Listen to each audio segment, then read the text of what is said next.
Where's my other coaster? I'm always losing coasters. Aha. Hi everyone, welcome back to my channel. My name is Claire from online. If you're new here, welcome. I'm so glad to have you. It's so good to be here. I have filmed like 3 or 4 videos and then I do this thing where I like film them and I'm like, okay, my work is done. And then I realize I have to like actually go ahead and edit and upload them. And then I'm having storage issues and all my clips keep getting like uploaded to my iCloud, and then I get the spinning wheel of death.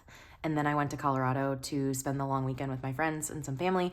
And so anyway, now we're here. It's Thanksgiving break. It's Wednesday right now. And yesterday I did a Q&A. I call it box hour. It is a Q&A, but it's also like an opportunity for people to just like kind of share what's on their mind. Also, I have a lot of fun with it. I try to do at least one a month these days. And yeah, I couldn't even get to every question. So it was pretty great. And I got several responses to the tune of, how do I decide between Hobonichi and leuchtturm?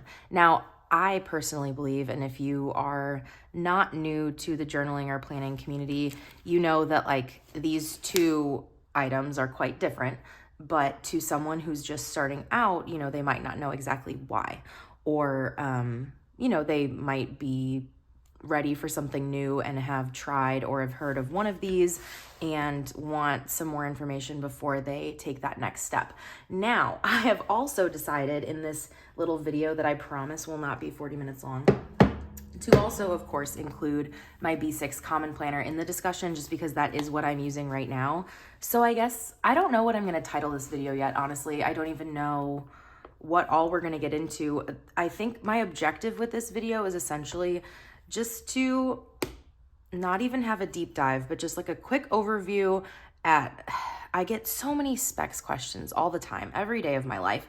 And I don't hate it. Obviously, it's like you want to know, you're going to ask me about like, oh, what does it look like inside? Like, what is in this and what can I expect when I buy it? Why is it so expensive? Da, da, da.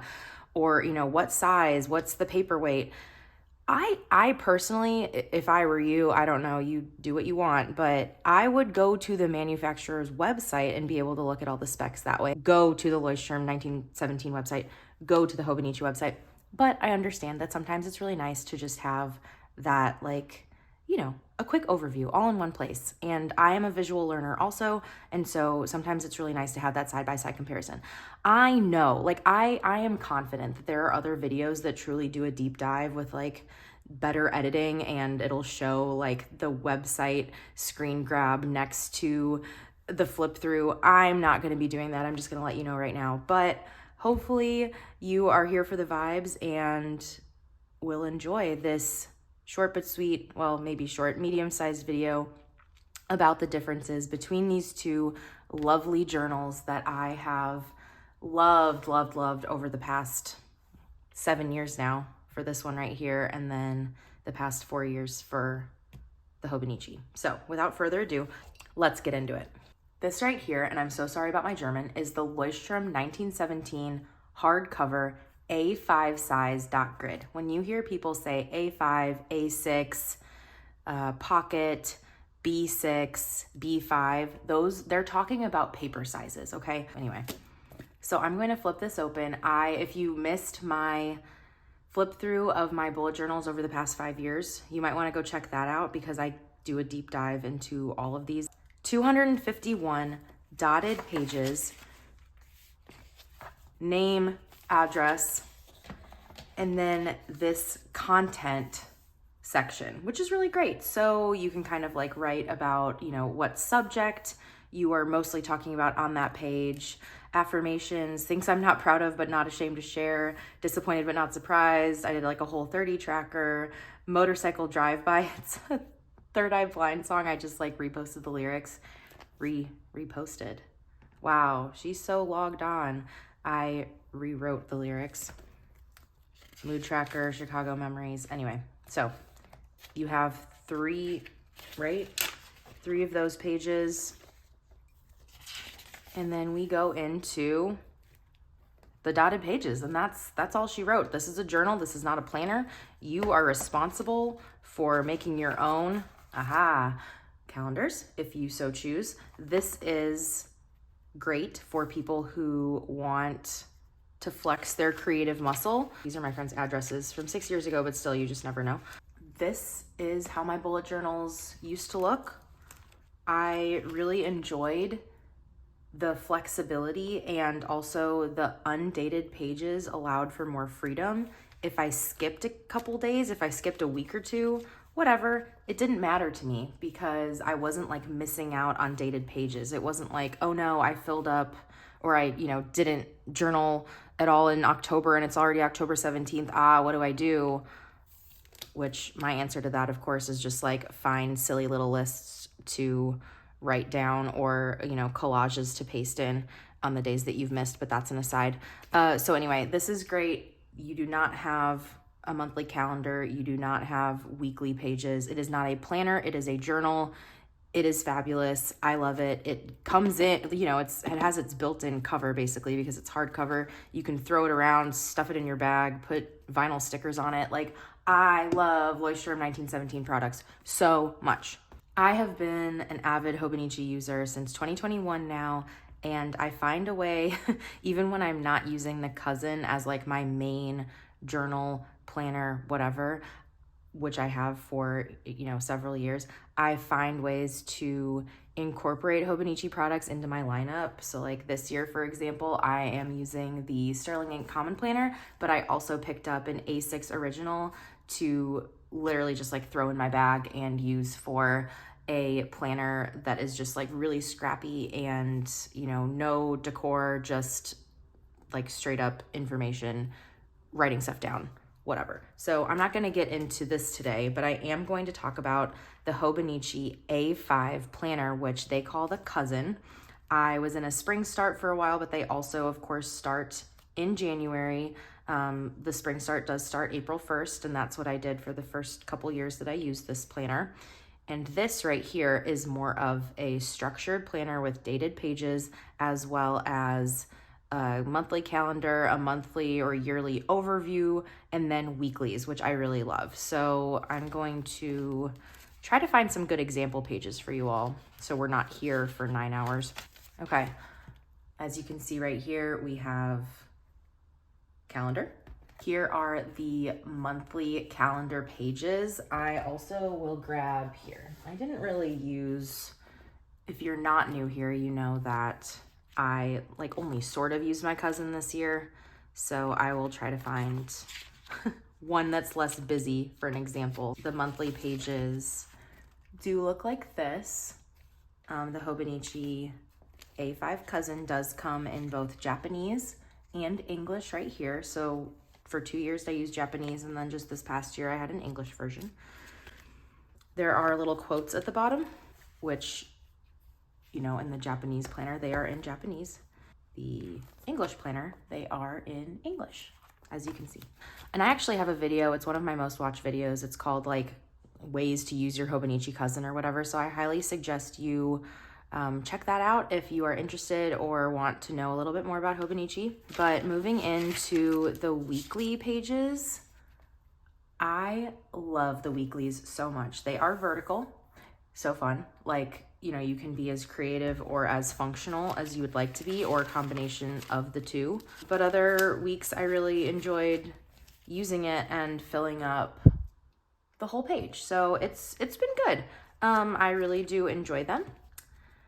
And then moving on, oh no, I skipped a part. I forgot that I covered up the yearly overview pages in this 2022 cousin, but I'll check out the 2023 and see if I can give you an example. Okay, yes. So, we have our little calendar, we love it. And then right here you have like a yearly overview. And I've done a couple things with these pages over the years.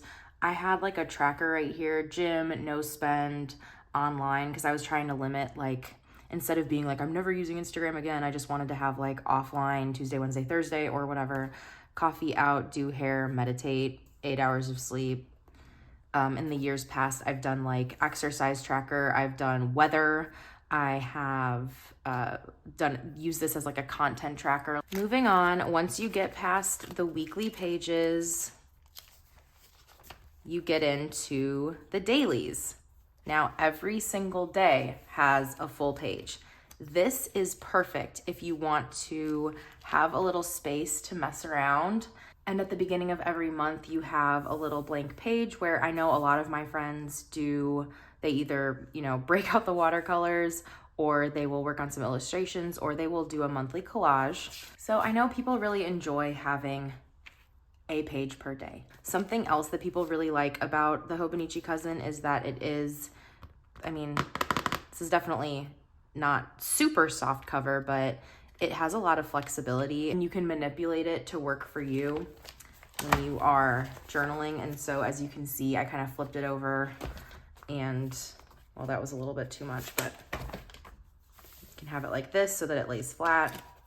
As you can see, we have hourlies right here. So 6 a.m. all the way up until, well, it's a 24-hour cycle right here. You also have 5 little checkmark boxes at the top, so you can write like your priorities for the day. This line is a little bit more bold, and so, you can use this for your daily tracker, and then you can write a big chunk of, like your diary entry for the day right there.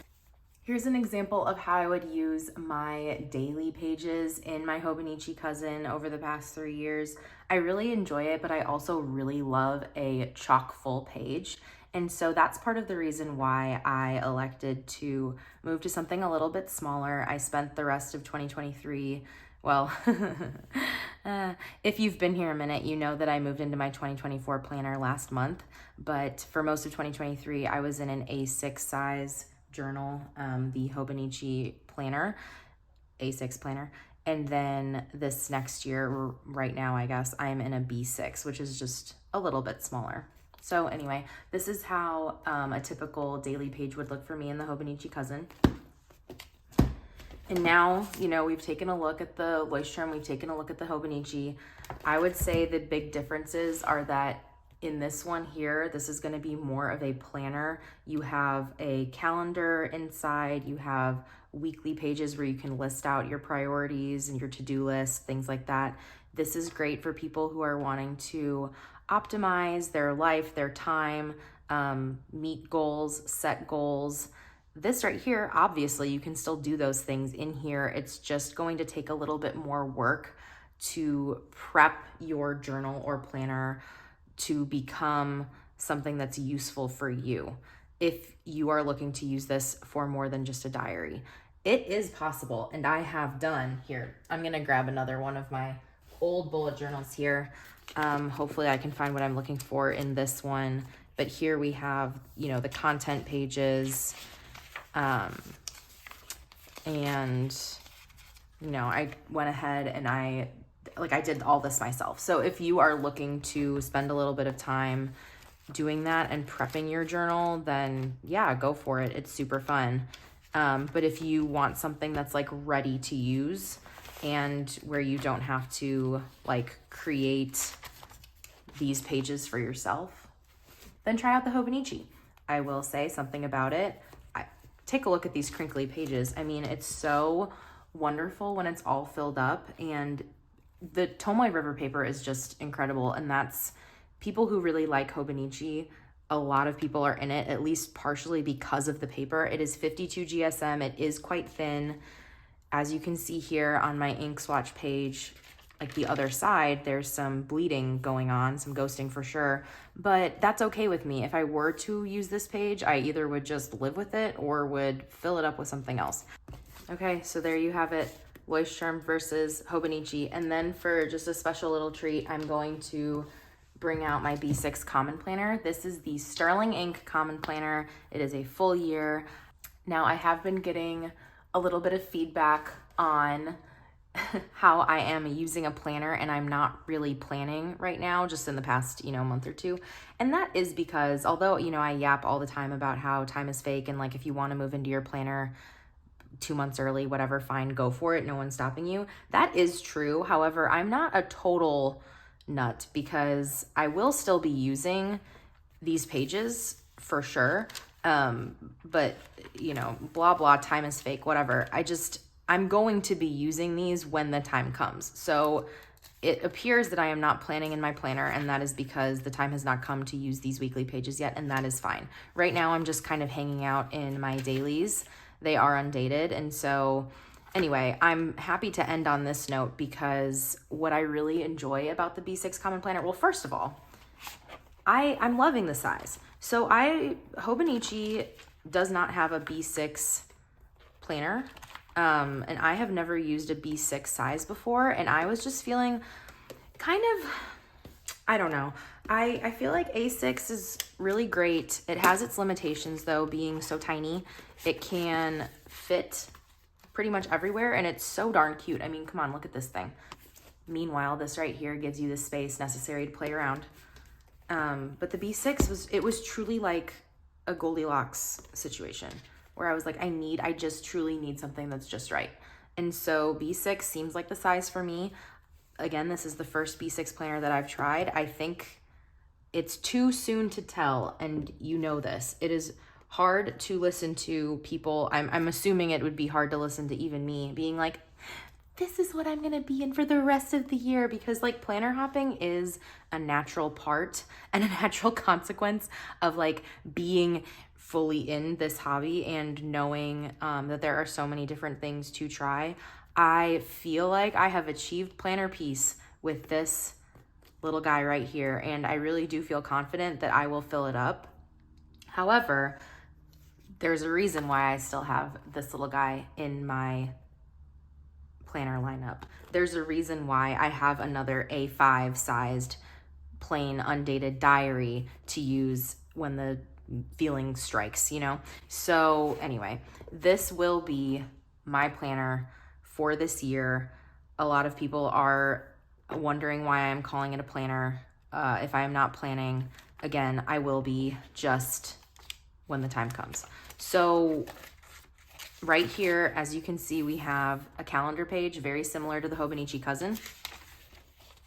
We have a couple of blank pages. This is a grid, and I really love it. This is, I will say, this is the gold breakdown page that I have instead turned into a swatch page. I chose to repurpose this page, and that was just a personal decision. You can do what you want as well. You have a little section for priorities. You have January, February, and March. And I will fill this up a little closer to the time.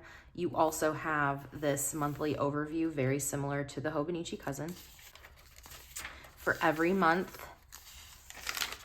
And then right here, it does give you December 2023 calendar. And so I basically, just because I knew I had a couple 2023 planners lying around, I knew that I wanted to use this for my ink collection swatch page. But then I do plan to use these like as a true calendar. I don't know exactly what I'm going to track yet, because I think I'm going to put a lot of my like budgeting stuff in here. I'm thinking probably, honestly, something to do with like content, YouTube, general appointments, but that's kind of what I have this for. So I don't know. I guess you guys are just gonna have to stay tuned to find out. Your guess is as good as mine. My planning practice and my journaling practice is very dynamic, and I reserve the right to change my mind and switch it up at any point in time. You probably know this about me. You might be feeling the same way as well, but there are no rules. So anyway, moving on. After our calendar pages, again, very similar to the Hobonichi cousin, we have vertical weeklies right here. So I'm just in March right now, and you have a little calendar right here. You have space to write kind of whatever speaks to you. And then we have hour marks right here. And so you can kind of plan your day that way. This goes for the entire year.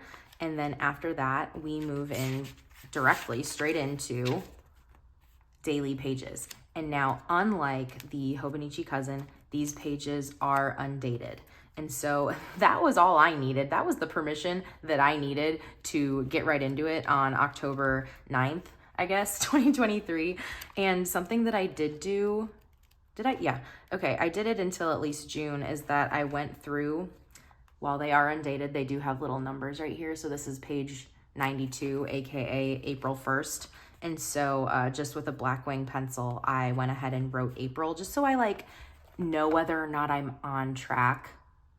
If you know me, you know I'm kind of being facetious because it just doesn't matter to me all that much. But like, I don't know. What's today right now? Today's the 22nd of November. So from the 9th of October to the 22nd of November, and I have to do a whole lot of back journaling from my little trip to Colorado this week, but I have filled up 25 pages. So if my girl math is correct, that means that I will fill this up in about 14 to 15 months, which would be right on track with the end of 2024. So I feel very good about my decision. Just naturally, I'm going to be a little bit defensive because people have the funniest feedback about how I choose to engage in my hobby. And so I'm sorry if I do come off as a little defensive. It just is what it is, and that's what you get with me. But I really am loving this. I love the Leuchtturm 1917 products. Let me just show you right now that I actually have one right now. This is, again, undated. I don't know and don't care when and how I fill it up, but I just like to have one on hand. I put these stickers on here just recently, and I'm going to use this as more or less a commonplace book. I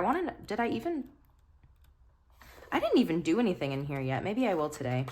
I think it's probably worth mentioning. This I bought in 2016 or 2017.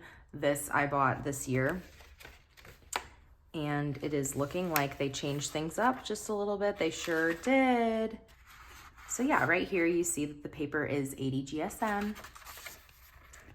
And it looks like the topic pages or the subject pages, there's only 2 now.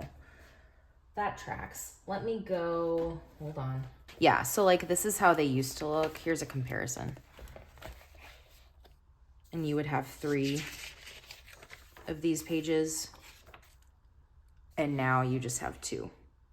But it looks like there's more lines on each page. Anyway, just little things that they switched up. It's all good. I reserve the right to switch it up, and apparently so do your favorite journal brands. Are you wanting to switch it up?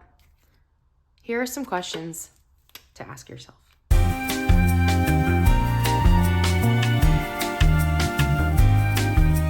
Homework.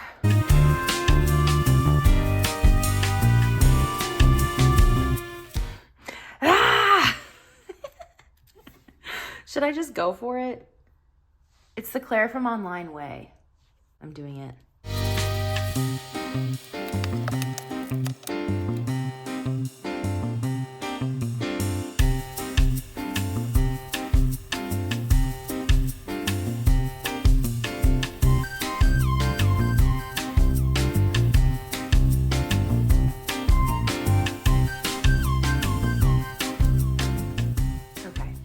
Here's a little page I just whipped up. Questions to ask yourself when deciding on a new journal or planner. Why do I want a new one? Are all my others filled up? Do I want to play around or try something new? Which is totally valid. I 100% applaud that and I'm so for it. But like, let's just be honest about why you do want a new one. Are you just experiencing FOMO? Are you seeing someone else that you follow in a book that you don't have and you're feeling like you need to try it too? Honestly, I love trying new things and I'm so for trying new things. FOMO is such a normal part of human experience, and if that is going to bug you, like, I don't know, I feel like there's a million different ways to be a person, right? But I feel like in this hobby, there are people who are like, yeah, let me try it. I will feel worse if I don't try it and I never know. And then there are other people that will feel really guilty if they either, try a couple pages and it's not working out, or they might feel guilty about spending the extra money that, is not in their budget right now. And so these are just questions to ask yourself. The answers are going to be different depending on who you are and what your situation is. What will you do with it? Are you looking to be more of a planner? Are you wanting to just journal and use it as a diary? That's great too. Or are you wanting to do both? Something that I love about the Hobonichi Cousin is that I feel like it's very, planner journal hybrid friendly, and you have so much space to play around in. And so I kind of wrote little notes here, like if you are looking to buy a new planner, you're going to want to look for more structured options. Unless, of course, you like to set up your bullet journals so that they are like totally tailored to your needs. Just consider that you will be spending a lot of time on the front end, rewriting. So if you want a planner that's just ready to move into, you're going to want to look for more structured options. If you want a journal, please consider how often you'd use it. And if you want a few structured components, just in case, if you are using it as more like long form journaling, but you would like to have maybe a space for monthly intentions in there, or like a gratitude journal, or a space to log your movement or workouts, like maybe you will consider something that's more like a planner and just use the daily pages to journal. So, if you're wanting both, you probably value space to play around in. And I believe that space to play around in would be good. So maybe you would stay away from a pocket size or an A6 size notebook, and you would opt for something larger like an A5, such as this size right here. Kind of going right into it. What size do I want? No one can hold your hand through this. Unfortunately, you can watch as many videos as you want, but until you get into it and feel it yourself and realize and go through your day and see if it works for you, you're just not going to know. And that's okay. I am not necessarily saying that you need to go out and buy an A6, an A5, a B6, a B5, and, really like work in every one of those to see if it works. I'm just saying start somewhere and then adjust from there. I get so much feedback and so many messages about just that like unease, and honestly people saying that they are scared to try a size because they don't know if it works for them. And this is where I give you a little bit of tough love. I don't know you, and I don't know your lifestyle. Like, you have to figure out what it is and what works for you. So much of it, I know this sounds silly, but it sometimes comes down to like, what is your day-to-day carry, like what bag do you carry every day? Because honestly, if you're lugging around this big old honking thing and you carry like a smaller purse, maybe something like this would be more fit for your lifestyle, and you are less likely to like leave it at home. You're more likely to bring it with you because it works with your lifestyle. There are so many factors, there are so many variables that go into what makes a certain journal size good for you. What's your handwriting like? Do you write really big and loopy? Yeah, you're probably not going to want something like an A6. You know what I'm saying? So I don't know. I am with you. I will walk this walk with you, but at the end of the day, like, it's up to you. Does pen ghosting bother you? Then you're going to want to look for higher GSM. Again, this is 52 GSM. And look, we have a whole lot of ghosting. It doesn't bother me personally, but if it bothers you, you might want to look for a journal with thicker paper size. GSM is grams per square meter. Like I said, leuchtturm is 80. And then other options like Archer and Olive, which I have never tried personally, but I do know that it's borderline cardstock, honestly, but some people really enjoy that, and it has a really great like archival quality. And I want to say it's 150 grams per square meter. Like, it's the GSM is impossibly high for me personally, but it might be just the ticket for you, and it might be so lovely feeling in your hands that you just can't get enough of it. And to that I say, awesome. That is part of the questions that you ask yourself when deciding on journal or planner. Do you freak out when you miss a day? Is this going to bug you? Is staring at this blank page, if you don't have it in you to back journal or whatever, is that going to bug you at the end of the year? Be honest. It's okay if it does. But if that will bother you, then maybe stay away from something like an A5 cousin. And do you need two? Do you have different needs? Do you want to use this for work and for appointments like I do? And do you want to use this for more like creative journaling? Yeah, that's fine. That's so valid too. Just ask yourself these questions and sit in it for a little bit, and, do a little bit of research on Instagram, watch some YouTube videos, and hopefully you will get closer to finding the answer. I know that it is late November and 2024 is upon us. You might already have your setup for 2024. I know I do. And so if that's the case, great. I hope that you still found this video somewhat helpful, or at least mildly entertaining. If you have any other ideas, questions, comments, concerns, please feel free to leave a comment asking what you would like to see. If I glossed over something, or if you are like, wait, can you do a deeper dive into XYZ? Please just let me know. I'd be happy to do so. And yeah, I hope that you enjoyed this video. I have been filming for quite a long time, so I am going to try to cut this down into something that is pretty short and sweet, but we'll see how it goes. I hope you enjoyed this video today, and I will catch you all next time. I hope you have a great Thanksgiving break and a restful week. See you next time. Bye.